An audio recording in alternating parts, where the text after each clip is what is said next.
Messieurs les ministres, Mesdames et Messieurs, face au terrorisme, les nations doivent être unies.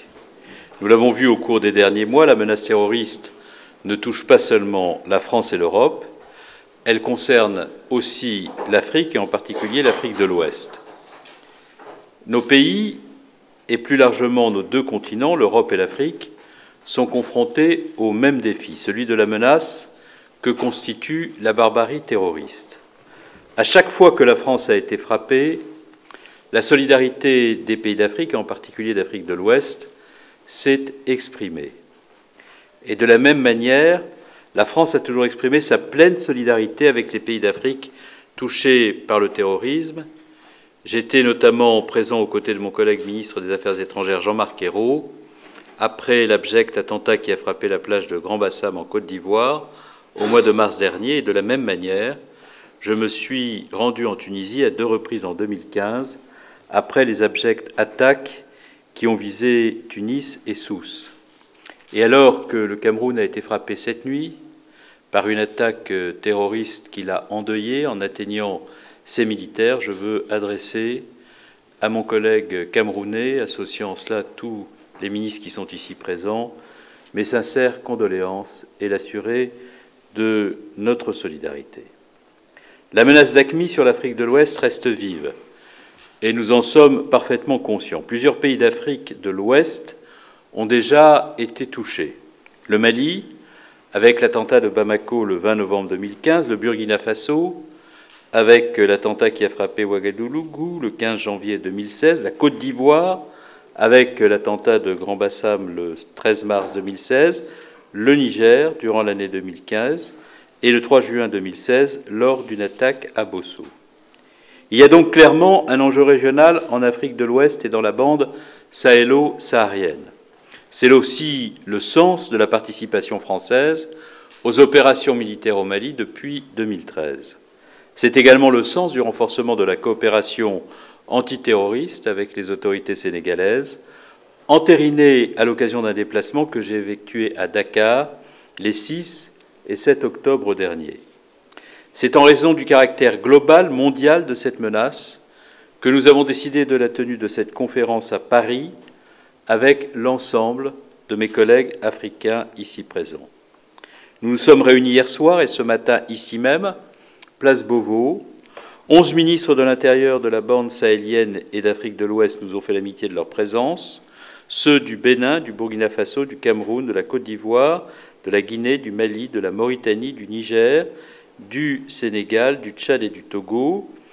J'ai dit ministre de l'Intérieur, mais il y avait aussi parmi la délégation ministérielle des ministres de la Défense, notamment du Cameroun et de la Côte d'Ivoire.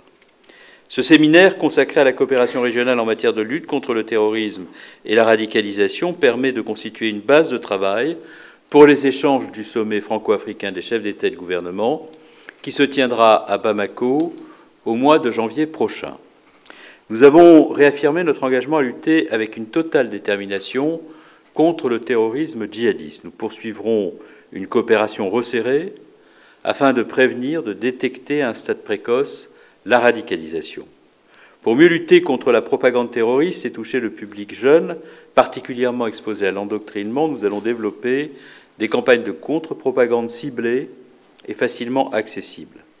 Afin de renforcer la capacité d'action, nous avons décidé de prendre 3 initiatives en matière de formation des services de police et de renseignement. Premièrement, nous allons mettre en place un programme de mobilisation et d'action antiterroriste qui comprendra 14 actions et 8 domaines, de la planification d'intervention à la communication couvrant tous les aspects de la lutte antiterroriste, qu'il s'agisse de la prévention, de l'intervention, des enquêtes, avec des échanges de personnel et des exercices pratiques. Deuxièmement, nous allons élaborer un guide pratique de tous les policiers et gendarmes pour la détection des processus de radicalisation, en particulier chez les jeunes. Enfin, nous allons multiplier les exercices de terrain. En complément, nous allons assurer la mise en place d'un cursus de formation de niveau stratégique à destination des hauts responsables, ainsi que la mise en place d'actions de formation des experts des États concernés. En dehors de cet aspect essentiel de la formation, nous nous engageons également à renforcer notre coopération opérationnelle, l'échange d'informations et de bonnes pratiques entre nos services de renseignement et de police, et au niveau de l'ensemble des acteurs de la sécurité. Il est enfin nécessaire, en particulier, de partager davantage nos informations sur les différentes formes de menaces, notamment les combattants étrangers terroristes, en utilisant pleinement les ressources d'Interpol, d'Europol, d'Eurojust, dans les limites des champs de compétences de ces agences. Pour renforcer notre capacité à détecter et prévenir les mouvements d'individus représentant une menace pour la sécurité de nos concitoyens, nous avons décidé de mettre en œuvre des opérations coordonnées et simultanées de surveillance des frontières et de contrôle sur certains trajets ciblés. Nous appelons à une action collective accrue contre les réseaux de trafiquants, notamment trafiquants de drogue, de la traite des êtres humains, des migrants, afin d'assécher, c'est là un objectif prioritaire pour nous, les ressources de financement du terrorisme.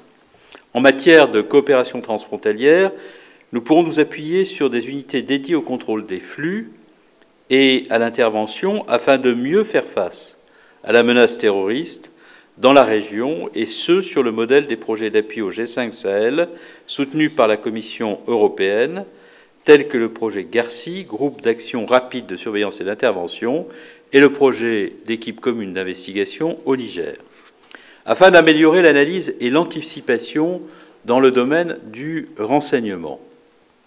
Les États pourront également s'appuyer sur l'Observatoire régional d'alerte et d'analyse stratégique établi à Abidjan, en Côte d'Ivoire. Homogénéiser les documents d'identité au niveau régional et continental leur permettra également de mieux lutter contre l'industrie du faux document en généralisant les capacités d'identification biométrique. Enfin, dans le prolongement des conclusions du séminaire des forces de gendarmerie euro-africaines de Nouakchott du 30 mai 2016, nous continuerons de soutenir l'ensemble des initiatives régionales et européennes de coopération en matière de lutte contre le terrorisme, notamment celles déployées dans le cadre du G5 Sahel. L'ensemble de ces initiatives fera naturellement l'objet d'un suivi précis, d'une évaluation constante dans le cadre de nos échanges que nous souhaitons réguliers. Plus que jamais, ensemble, nous sommes déterminés à mener et à gagner le combat contre le terrorisme. Je vous remercie.